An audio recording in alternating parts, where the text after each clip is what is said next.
Hello, and welcome to Columbia Access Television Studio A on Stevens campus. My name is Jennifer Erickson. I'm the executive director here at CAT, and I'm honored to present one in a series. We call these CAT Chats, and we've had some amazing people on these chats over the past year. This is our second annual collaboration with the Third Goal International Film Festival, which takes place tomorrow, which is Saturday, February 2nd, starting at 1 p.m. At the Mizzou Student Center.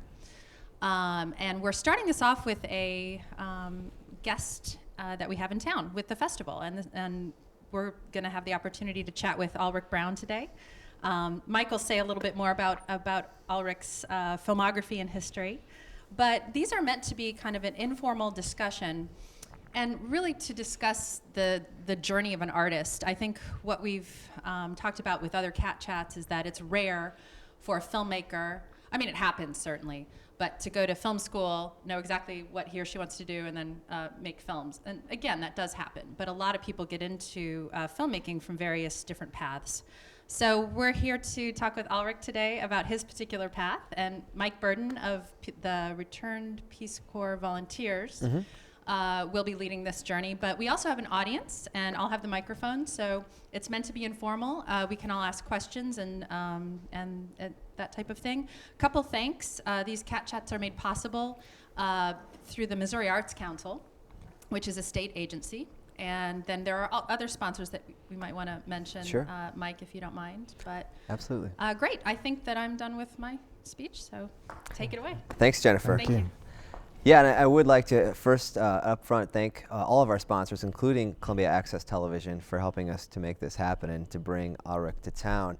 The Missouri Arts Council, of course, Westminster College, where we visited today and had a great chat, KBIA, KOPN, and the following University of Missouri partners: the Chancellor's Diversity Initiative, Master of Public Health Program, the Graduate School, the Black Studies Program, the Career Center, and the Black History Month Committee.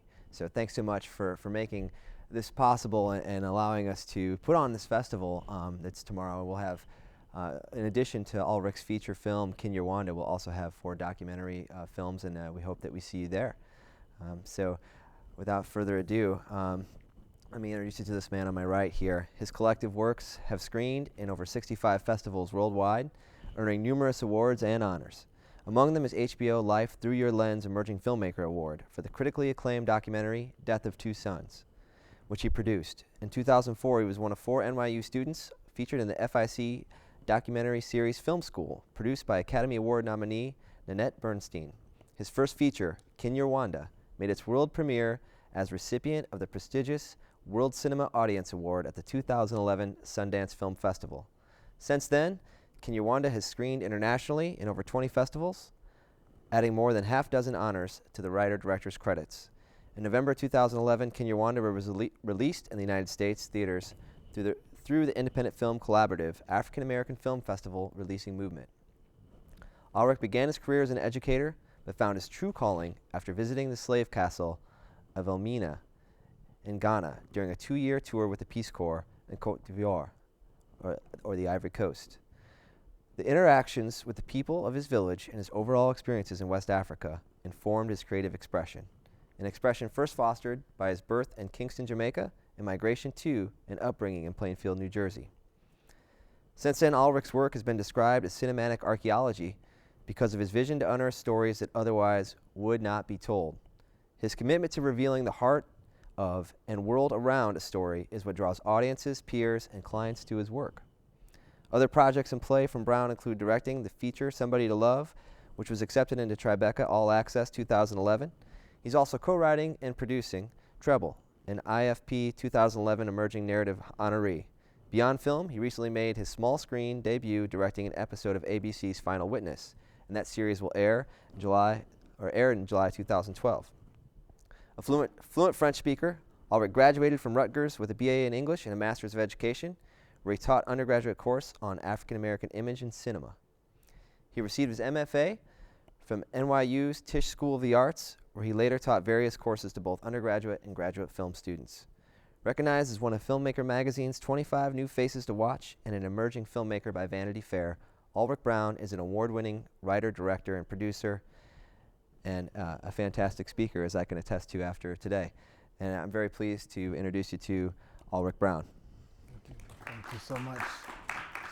It's a real pleasure to be here. He didn't write that. My people wrote that for him to make me sound better. So, you know, kind of, she feels like cheating now. Yeah.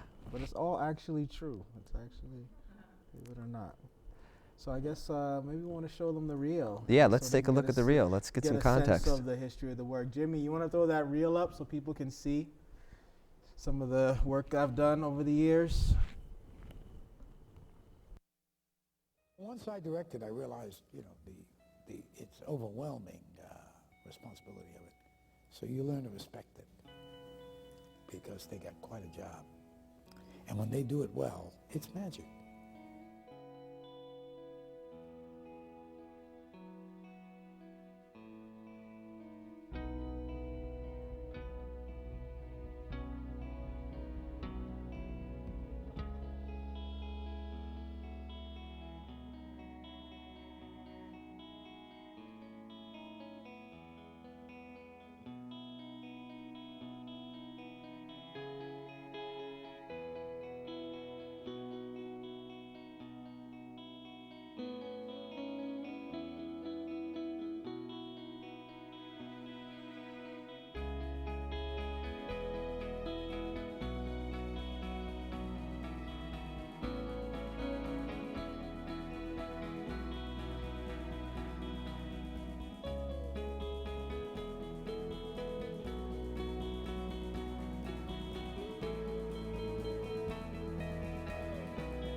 Stop it! Leave them alone! This court, Marcel. Leave them alone! They're killing children. Our job. They're raping women. Men with vengeance in their hearts need guidance, not encouragement. Are you crazy? You see what's going on out there? Please don't. Don't use what's going on out there as an excuse. You weren't thinking about politics when you're sleeping with someone else. Aren't I nicer than a mirror? Shut your mouth. Who do you think you're talking to? Don't think just because you're a man, you just talk to me. Stella! Joe! You're not alone.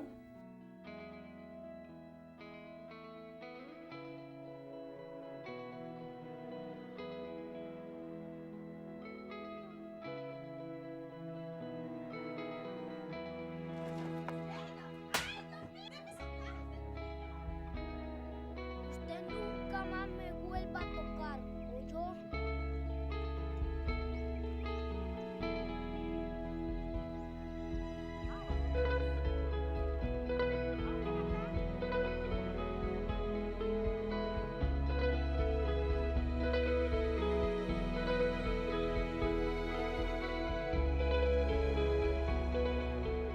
You look so sexy when you smile.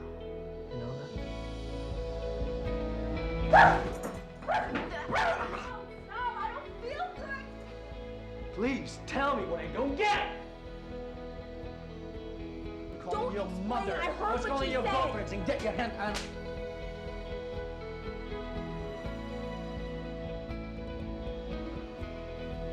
Get your fucking hands up!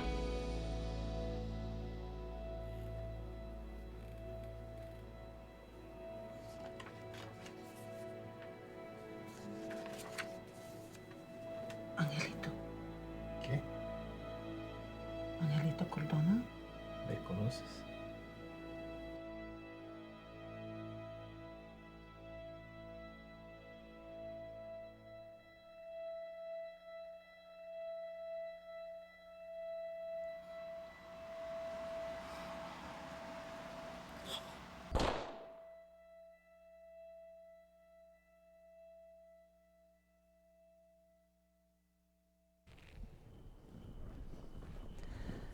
Wow.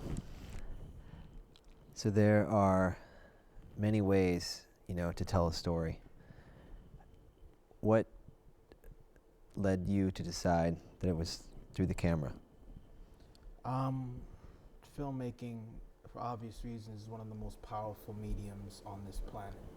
You know, and I was actually a substitute teacher for a while in my neighborhood after finishing my first master's degree and before going into the Peace Corps in West Africa.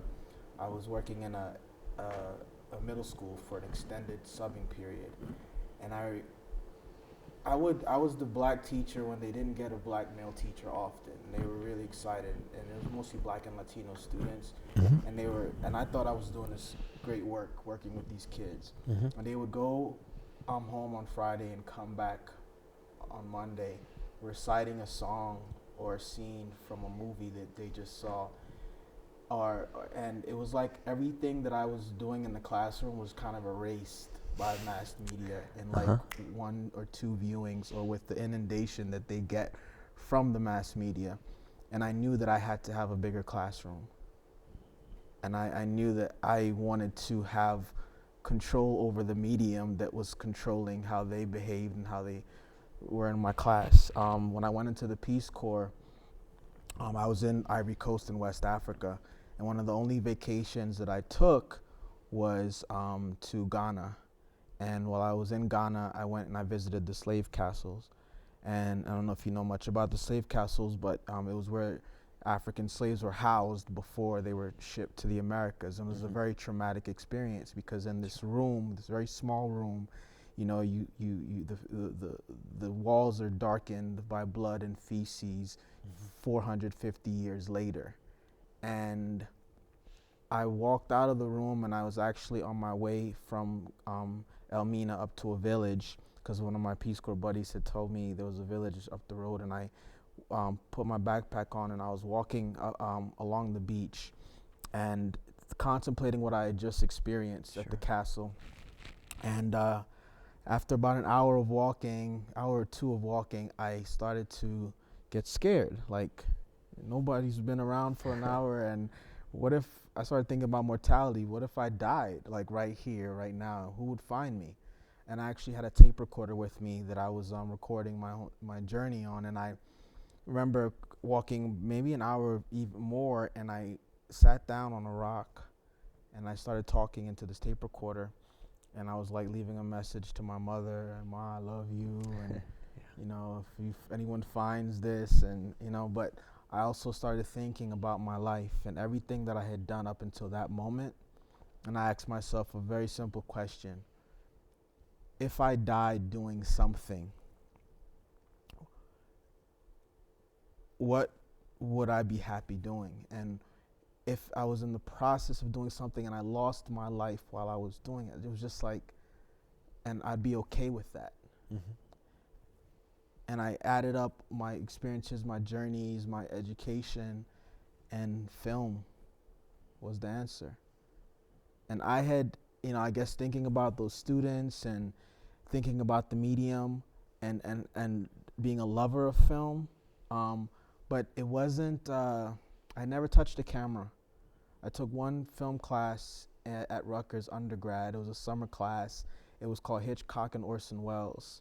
And it inadvertently became the foundation of my filmmaking without even realizing it. But I was fascinated by their styles and by Hitchcock's style. But when I said film on that beach, everything made sense. I kept walking, and just like it is in Africa, I see like an old lady like a half hour later. I think I was going through like the most treacherous walk of my life, and this old lady walks by with wood on her head, and she's like, village is right up there. So I keep walking, I get to the village, and by the time I get back to Ivory Coast, I applied to film school, and from Africa, and NYU was one of the schools I applied to. To my surprise, the application actually came to my village, and I applied, and you know, I got in. And which is, those of you who don't know, NYU is one of the top film schools in the world, and it's very expensive. And you know, that year, close to 1,000 people applied, and they only take 36. So the chances of getting in that program were crazy. And I got in, because, you know, what is a kid with no film background. With my upbringing, how do I get into a film program with some of the elite filmmakers in the world? And it was my writing. And I believe to a certain extent the voice that I was coming with from Africa, from growing up in Jamaica, but that's what a filmmaker does. They just, anyone can learn a camera or editing, or but it's how you see the world and that little twisted perspective that you put on the world that informs your work. And that's what a film school is looking for. They're looking for what voice you come with. Absolutely. So you got to film school and, no formal training, in terms of the technique, but you had ideas, you had perspective. How did you direct that? Where did you start channeling that energy? Did you have concepts when you were sitting on that rock? Did you have a story that you wanted to tell then? Yeah, I've had since I started watching films, I had concepts. I would see a movie when I was a kid, I'd be like, if they just did this or they just did that. But there's political things burning inside of me, messages and things that I wanted to say to the world. And one of my mentors is Melvin Van Peebles, who did Sweetback's Badass Song. But he said this to me once, and I'll never forget it. He said, if film ceased to be relevant today, he would find another medium, because film is only my medium. It's not the thing. For me, it's storytelling.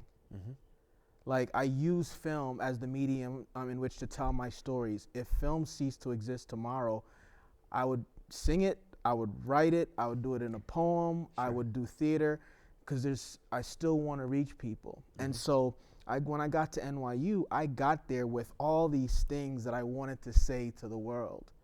And some of them were really intense, some of them were really funny.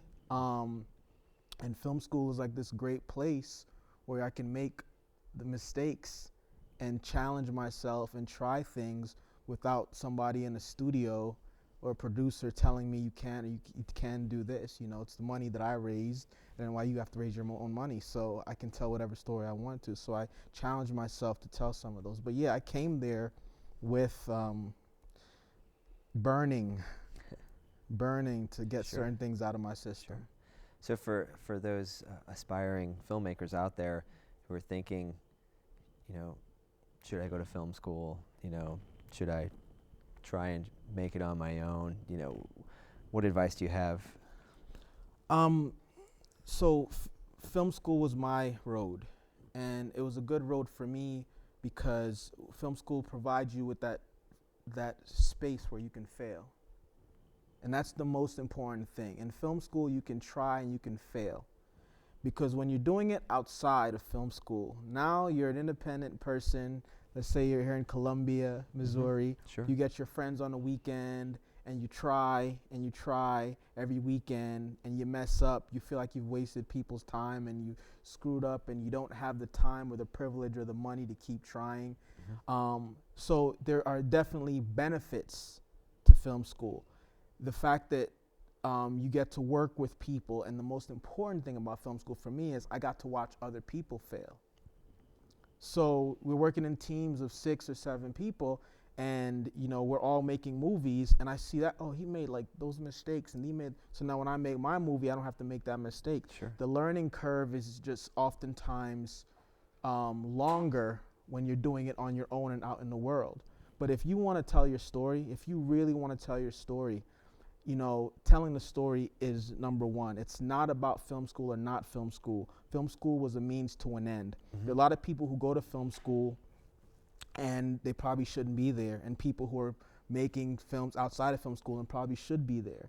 I think the key factor is that desire to tell a story has to be there. Far too many people want to be filmmakers or directors because they want to be famous, or they want the glamour, or they want some people. That's the first question I ask someone, especially actors. They'll tell me like, oh yeah, I want to be in your field. And I was like, how do I become an actor? I was like, do you want to be an actor or do you want to be famous? And they have to think about that. Because people actually want to be famous. People want to be directors because they want the power, the glamour, or the glamour they think that it's there. They don't actually want the work of being a director.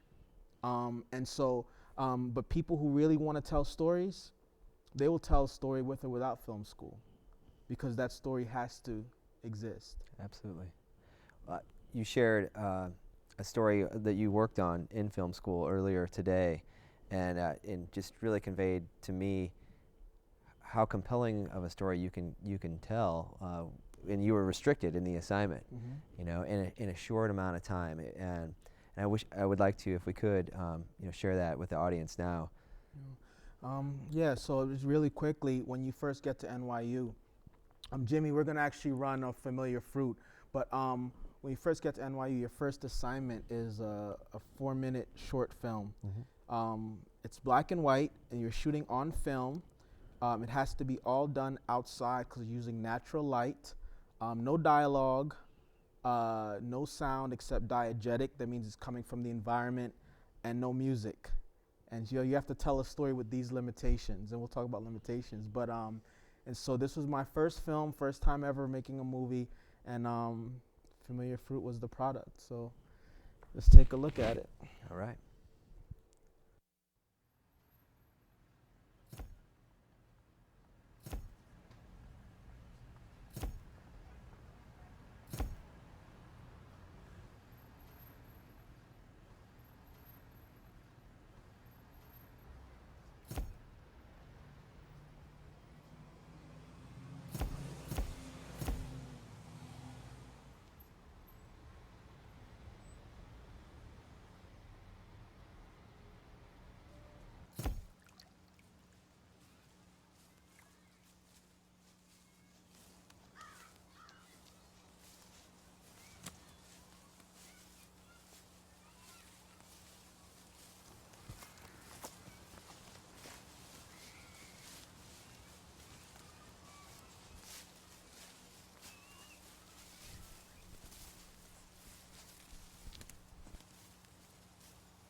Thanks, Jimmy. If you could, since we didn't see that first part, if you could kind of set up the person that was looking in the window there. Yeah, so the film opens up with the delivery guy walking down the street. It's actually in Harlem, and he passes a museum. Very comfortable, hanging out, a route that he's done many times. And he walks past this museum display, and he looks inside the display. And as he looks in the display, he sees this lynching photograph, and he keys in on the young boy in the image and the man in the image. I don't know if you guys get that, but it's actually he's looking at himself when he was a kid, having experienced that incident. Yeah, and that was my first one, and kind of laid the foundation. I don't know, you have a specific question about it? I Yeah, don't know well, you know, I maybe I'll let one of the audience members, since she's got her hand up, but I'll hold off on my question for a second. Okay, no problem. I just really want to know, was that inspired by Billie Holiday's Strange Fruit? It's a very good question. The title, yes, was inspired by Billie Holiday's song. So, 1890 to 1950 was the height of lynching in America. And at that time, countless numbers of African Americans and some others were actually lynched. That means no trial, no jury. You just got hung in the tree because you were accused of breaking some law. And these things were so common that, the lynchings were just a part of it. They would take body parts, fingers as souvenirs, genitals as souvenirs, ears. People started taking photographs. They had picnics, and the U.S. Postal Service actually had postcards. And when I was in college, I came across this display, and I saw the display. And as a director, this was what I was talking about, that slanted look at things. As a director, before I became a director, actually, I saw this exhibit, and I wanted to say something about that exhibit. But I looked at the bodies hanging in the tree, and it was painful to look at the bodies. I started focusing on the audience, the people who stood around and watched this stuff, and then the faces of the children who were brought there by their parents to experience. And I started thinking about them. So as a director, for me, it's not pointing finger or blame. It's like finding the humanity that connects us. And I'm like, where is that kid now? What is he doing? And so I wanted to tell this story about where that kid was now. And when I got to NYU, I found a vehicle, and it was through filmmaking. But during that time period, it was actually a Jewish guy. The Maripol family. I can't remember. They were related to the Rosenbergs, actually, who were killed. He wrote the song "Strange Fruit" in protest of what was happening during that time period, and Billie Holiday actually popularized it by singing it. So it's a very connected story, and then I titled it "Familiar Fruit" to bring us back to that memory. And if you guys don't know, the song is strange fruit hanging from southern trees, blood on the roots, blood at the leaves, black bodies swinging in the southern breeze, strange fruit hanging from the popple trees. So yeah. Good question. Okay, so like I said, I just really found it compelling, and interested in how you moved through from that, short storytelling process to take the leap into creating feature-length films, and was that a difficult decision, or you knew you always wanted to go that route, and what were some of the, the challenges that you had in making that transition? Well, short filmmaking is such a great tool to figure out how to tell a story from beginning to end in a very short amount of time. I can't remember the writer who said this, but he says, "I don't have the time to write you a short story, so I'll write you a long one. I'll write you a short letter, so I'll write you a long one." Because people can be very wordy and can put a lot of things, but it's very difficult to be concise, to be poetic. It's very difficult to to respect limitations. That's why the Shakespearean sonnet form is so beautiful to me. You have 10 syllables, you have 14 lines, you have 10 syllables per line. You got the couplet at the end, and you got to get your art in there and respect those limitations. Well, I made that short, and I made several more because that was the NYU curriculum. So I got this practice. And filmmakers, what a short film allows you to do is to have multiple beginnings and ends. You start a thing and finish it. Start a thing, finish it. Start a thing, finish it. Anyone who's really successful at their work, they have experience in starting and completing. They're not just starting and having things live forever without completing it. Just like cleaning a room, starting it and finish it. Seriously, like those simple tasks that, you know, my mother was a housekeeper and was a maid, and like you know, just understanding that you can see the accomplishment that day. We shot Familiar Fruit in 2 days for $200, $300. You know, and I could see the result of my labor, having those starts and finishes. But what is a movie? What is a feature-length movie? It's a series of scenes that are shorts, that should be shorts. You know, when you're writing a good scene, who the character is at the end of the scene shouldn't be who they were at the beginning, or the tension or the feeling should be somehow different. If I love you at the start of this scene, I better love you more when the scene is over, or less. Okay. Or we have, you know, or otherwise, why have the scene? Why does it need to exist if nothing has changed between us? Really? You slept with my girlfriend? I'm sorry. Now we have a movie. You know, it's like, bam.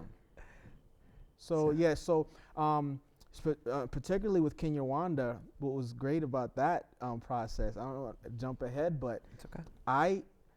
When I got to Rwanda, I didn't know, I mean, I had to, you know, I'll tell you how I got into that film, but I had to write the script a very short amount of time. And I could not write a feature-length film in the time that they gave me. And so I wrote several shorts and intertwined them, because I used the very limitations that we were given and used the stories that Rwandans were sharing with me, and that's how the structure of that film came about. So the film has kind of a Pulp Fiction, Traffic type of storyline where all the stories kind of weave together, and so you can see different perspectives. But that was my way of using the limitation of not having the time and using shorts to connect everything. Yeah, turn a challenge into sort of an advantage to guide you. Absolutely. If you could tell us, you know, how you came to those stories. You know, like tell us what happened. How'd you get there? Okay, so I did 2 years in the Peace Corps. I left the Peace Corps, went to NYU Film School. One of my buddies, Joshua Rod, Josh, if you're out in the world, hey, he went to Rwanda to do work with Tulane University. He and his wife were living and working there, and he got into a cab, and the cab driver was playing Bruce Springsteen, and they hit it off. Sure. This cab driver's name was Ishmael Ntiabose. Ishmael is a genocide survivor, a Muslim engineering college student who was driving cabs part-time to make money, and an aspiring filmmaker. So he and Josh started talking, and Josh said, "Oh, I have a friend in the U.S. who's a director," and they became friends, and Ishmael started emailing me, asking me questions about filmmaking. And he was working on, he was crewing on films that were going through Rwanda, but crewing assistant to an assistant. He never got a chance to actually do the hands-on stuff. And in 2009, he called me and said, "Alrick, Josh and I have this grant from the European Commission to do a movie." And I'm like, "About what? The genocide?" And I'm like, "Well, that's kind of been done." And he said, "Well, we want to do a story about how when the genocide started, the Mufti of Rwanda, who's the head religious leader, he issued a fatwa to Muslims forbidding them from participating in the genocide, which made mosques the safest places in the country." It was a story that I didn't know and I hadn't heard, and I found that rather offensive that this huge international thing had happened in '94, and I don't even know this huge component to it. So I said, "Yeah, Ishmael, I'll come to Rwanda and I'll help you." And I went to Rwanda as a consultant, and I read the script that he had, and it was a 40-page script or something like that. And those of you who don't know, 1 page in proper format equals a minute. So 40 minutes, if you have a script that's 40 minutes, it's too long to be a short film, and it's too short to be a feature film. It's kind of in limbo, and you're probably, look, if you're rich and you can just make a movie that's 40 minutes, cool, and you have all the resources, or you're making it for fun. I don't have time to make movies for fun, and it's too much of a privilege, you know? I told him, "You gotta make it shorter or longer," and he wanted to make a feature.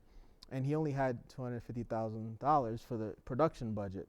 Also, there were explosions and helicopters and tanks and missiles and lots of bodies, and it was about the priest and the imam working together to save lives. But he had a voiceover, himself giving the voiceover of the entire story. And, you know, I love Ishmael to death. Ishmael, if you're listening to this, I love you, man. But it was bad, you know, on various levels. And not just bad, no, not bad. It could have been better, but it would have been almost impossible to tell that story with the budget. Sure. And have it resonate. But when I got to Rwanda, in this country where so many people were affected, you know, 1 million people were killed in a country of 10 million, everyone had a story. Mm-hmm. What I started to realize was Rwanda was this tapestry, like a country woven of stories. And every time I met someone, they would tell me another story. And as they told me these stories, that's a movie. Yeah. That's a movie. These personal little stories, not about the genocide per se, but life while the genocide was going on. Because even in the midst of the most horrific things in our lives, mm-hmm. you lose a family member, you lose a friend, you're going through a divorce. Sure. You still got to take out the garbage. Yeah. You still got to go to the store and buy groceries. You might go to a funeral of a relative, but the girl you love might be standing across the way, and you might still be in love with her or fall in love with her. So in the film, I tried to focus on the life, the love, the humanity, and the hope during this time, and which is in every tragedy, actually. Not to romanticize it, but while you're living it, that's almost the only way you can sustain and live through it, to know that there's a connect. You and I are friends. Our friendship might just get us through this horror. And I focused on those relationships, which also, for me as a storyteller, and I'll talk about this more during the screening, mm-hmm. you can come in and you can see the bodies in other films and the statistics and the numbers and the blood. That might serve to desensitize you, but making you a person, making you cute or sexy, or make people like angry at you. Sure. Now you're human. Yeah. And it's much more difficult to lynch. It's much more difficult to pull a trigger. It's much more difficult to swing a machete when you know my name is Alrick or your name is Mike, or it's so the purpose of my film was to humanize people. And much more difficult to look the other way. Absolutely, and let it happen. Yeah. So, your perspective was that these are untold stories, and so I guess probably shortly after arriving, you realized you were going to be more than a consultant. It's not like I wanted to do that, but I realized it's like sometimes you're called to do a certain thing, and I didn't want him to fail. It was too important of a story to tell. One of the things that a lot of beginning filmmakers, the mistakes that they make, they think because their story is important, that it's good. They think that because I'm making a movie about cancer or my grandmother dying of cancer, that it's a good story. Or because I'm making a movie about this issue, black filmmakers go through this all the time, making a movie about race, and because we need the black power. If you don't, you have more of a responsibility to make sure that the quality of it mm-hmm.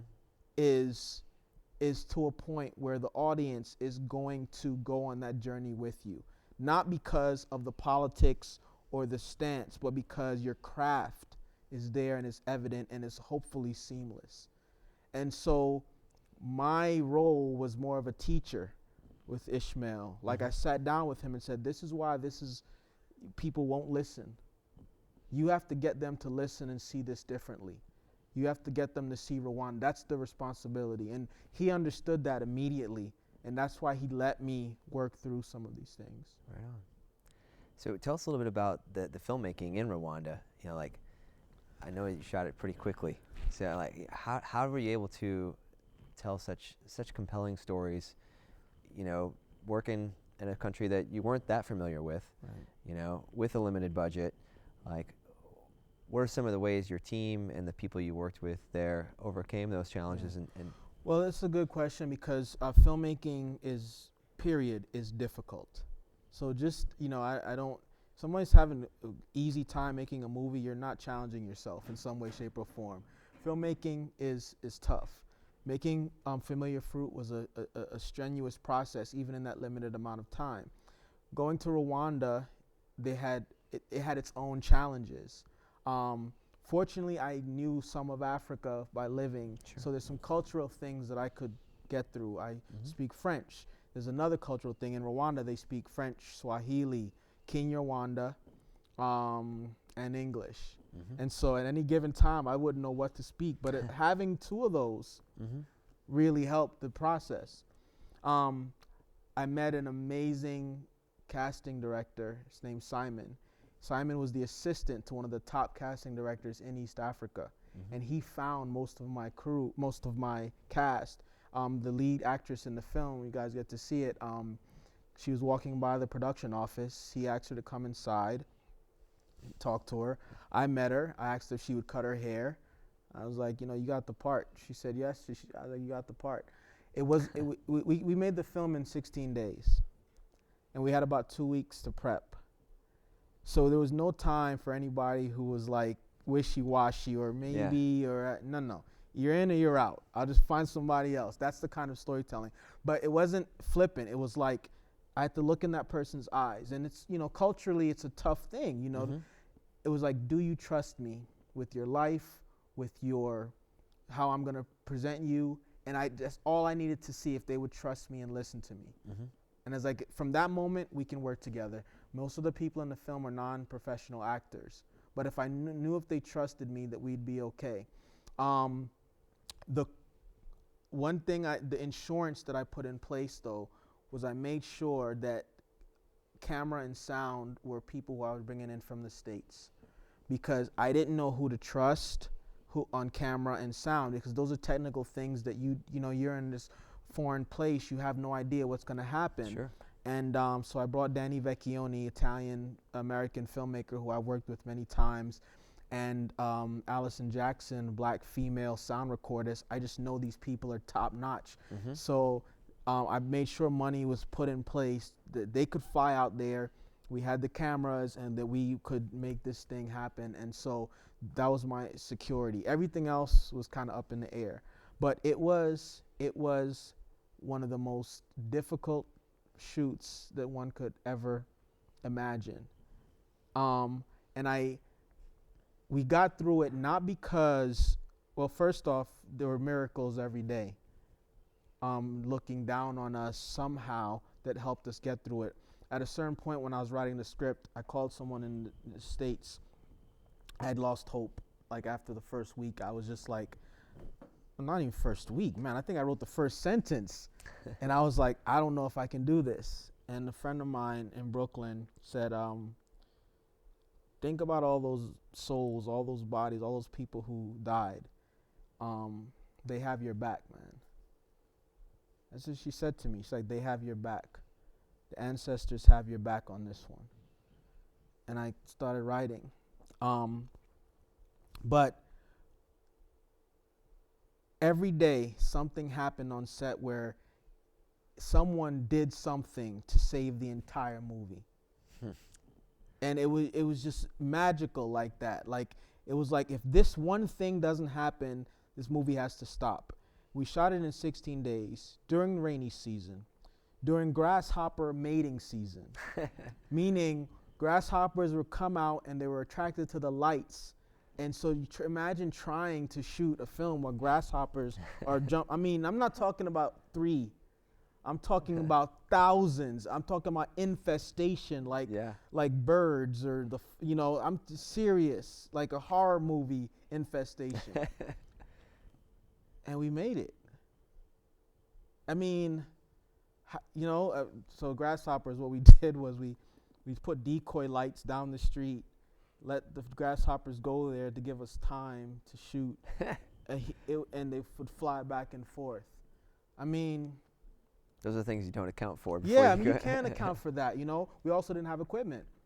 So we shot, we didn't have dollies, so everything was handheld. The batteries that we had shipped from the United States never made it to the embassy. So the entire shoot, there was a car, one of those car-sized batteries attached to the camera that one Rwandan, his job was to carry that around for the entire shoot behind the camera. I mean, that's how, the first few days we made our map boxes, the front of these things that, there's like a hood for the camera, they cover the front of the camera. We made them out of bamboo and straw. I mean, I'm not kidding. There was that type of, but I had a crew, the Rwandans and the Americans, and one guy came from France that were so amazing. They were so MacGyver. So people who know for the 80s, they were so MacGyver. They could rig and fix. It was amazing, and they made it possible. But you know why? Because they believed in me.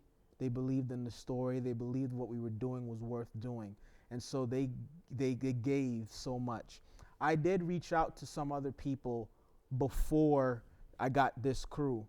And anyone who showed any hesitation, anyone who was thinking in the same U.S. mentality, so what's my per diem? Look, you got it. This one is like, if we eat, we're going to be happy, Yeah. This one, I want you to know if your heart is there first before your paycheck. And that's what happened. People's hearts came before their paychecks, and we made it through together. That's amazing. And the result is incredible. And if we could, Jimmy, do you have the trailer for that available?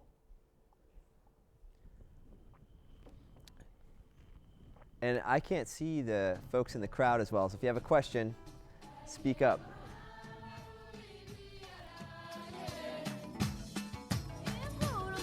A funny thing about genocide is you never know who's knocking.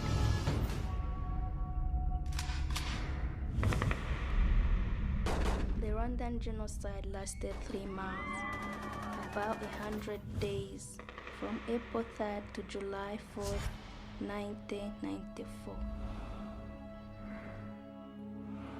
How long do you think we can last? Maybe a few more days. It was long enough for the seasons to change. Long enough for some to become heroes. We are not here for vengeance, we are here for justice. And others villains. Long enough for some to question their faith. Please stay with me. Are you crazy? You see what's going on out there? You weren't thinking about politics when you're sleeping with someone else.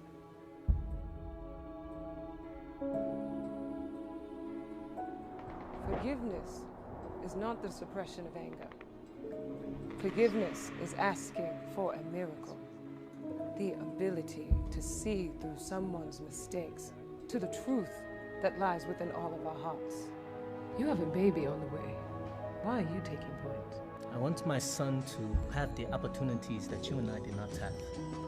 Who has more to fight for? About 100 days. It was long enough for us to share our stories.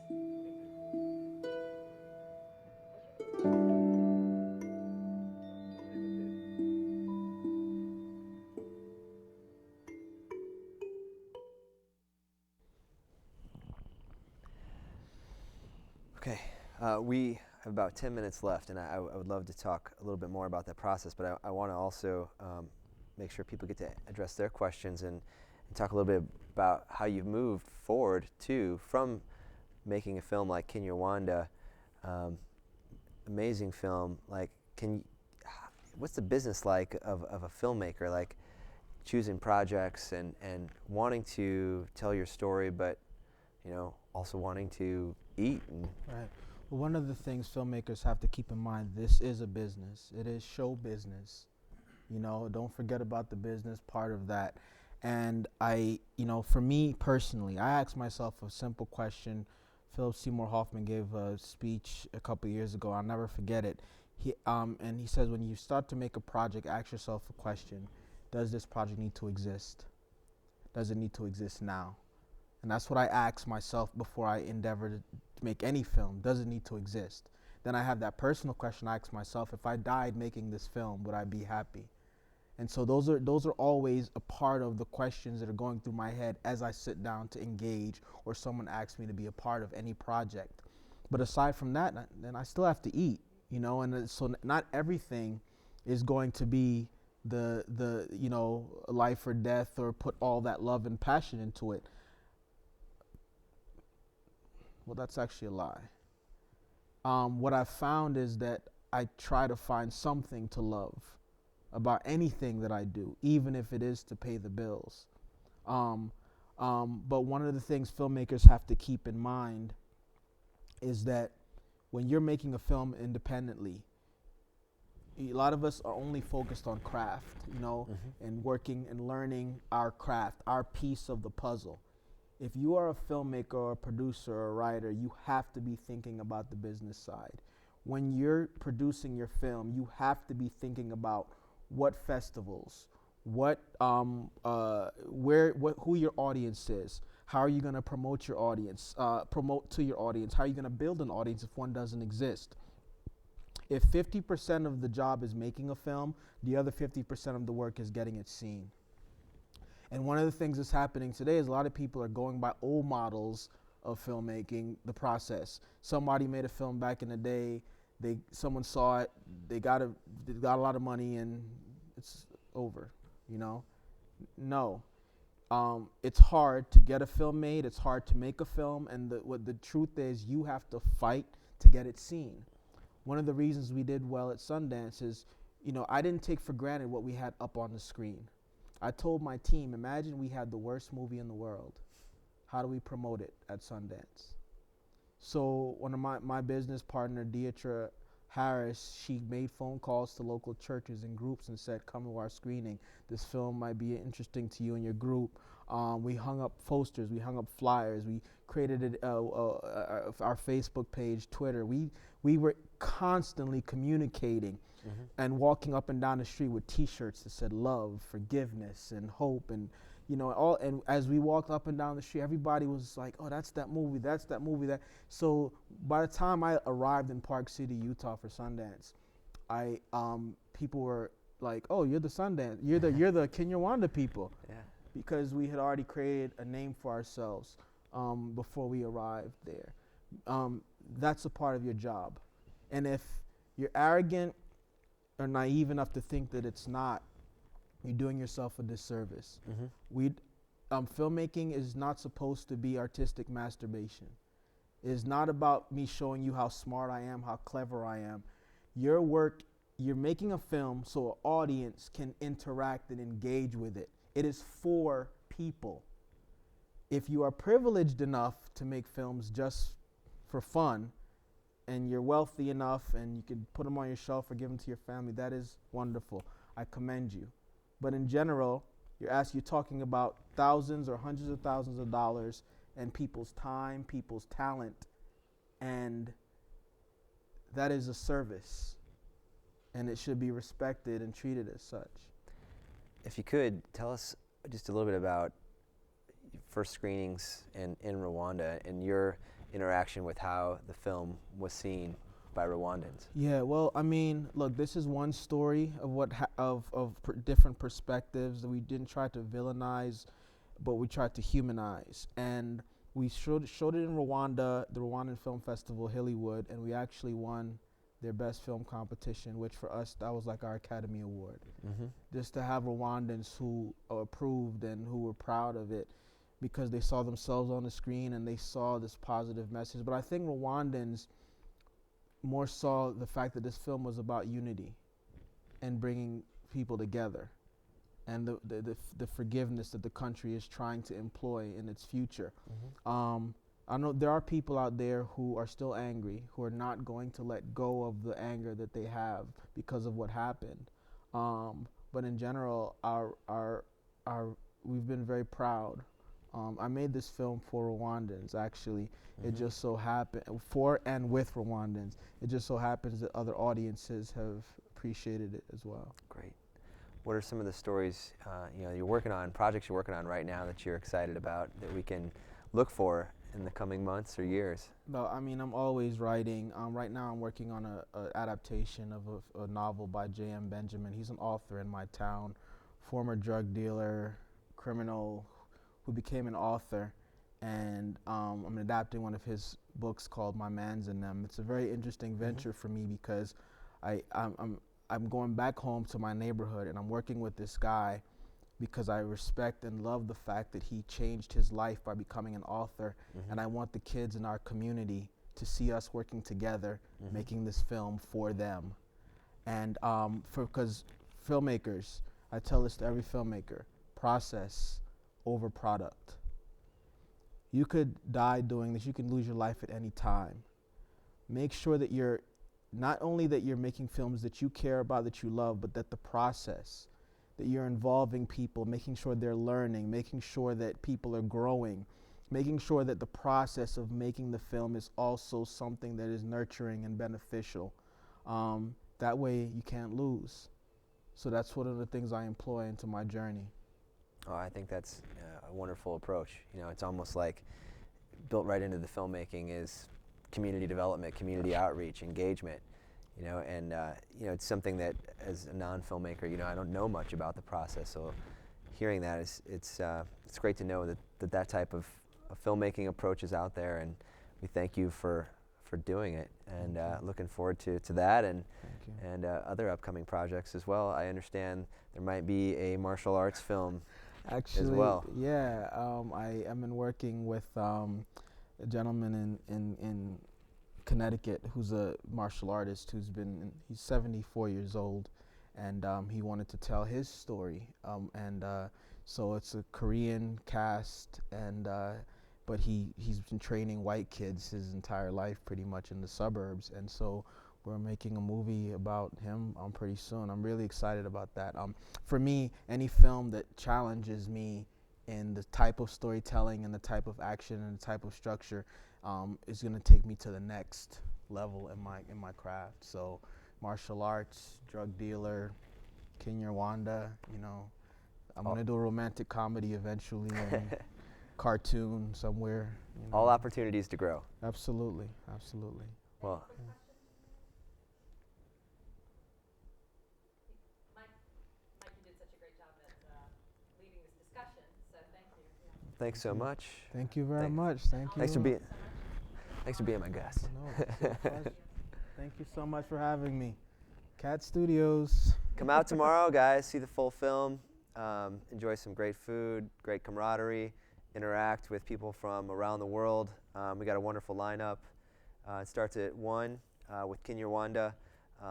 Alrick will be there, of course, and give you a little introduction, and then, of course, be there after the film to answer your questions. And we'll have a panel after every film.